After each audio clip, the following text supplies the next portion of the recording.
Coming off its first loss of the season, Geelong travelled to Perth to take on the Eagles, who were coming off a bye, and before that, a shock win over Carlton. The absence of suspended Quinton Lynch bound to test the home side as the Cats opened the scoring.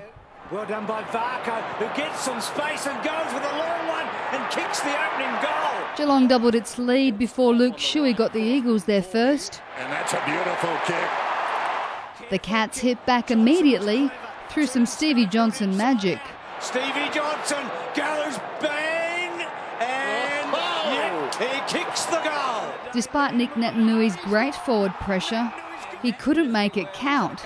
James Podsiadly showed him how it was done. If he gets off on the right foot, that will be a good start for he and the Cats, and he slotted it. Natanui eventually found his feet. Runs around, pops it on the boot and kicks the goal. From there, the Eagles soared, closing the first term with 4 unanswered goals to seize a 10-point lead. Working behind Nikoski. Talk about make amends. How's that? The second term started poorly for Geelong, an error giving Ashley Smith the firepower to move West Coast ahead. Gets the goal, and West Coast dominating now.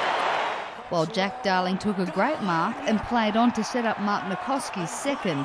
And they'll get another one. Nikoski's got 2. It's raining goals for the Eagles.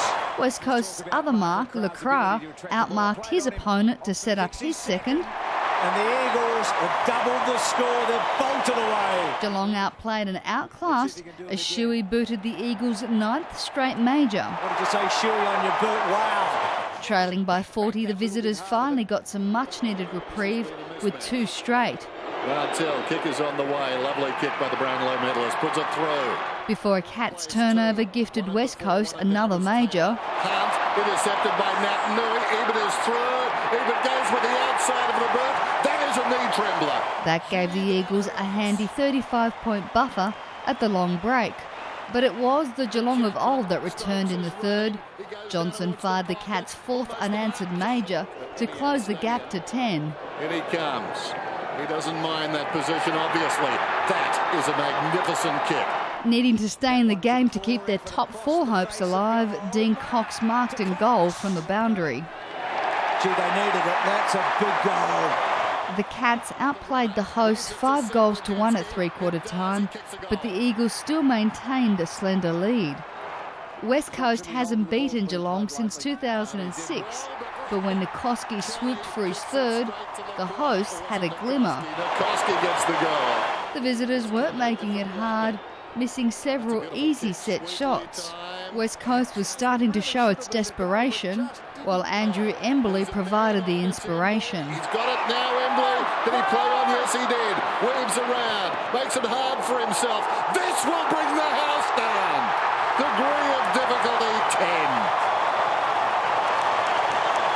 With just minutes remaining, Geelong fired back-to-back to stay in the game.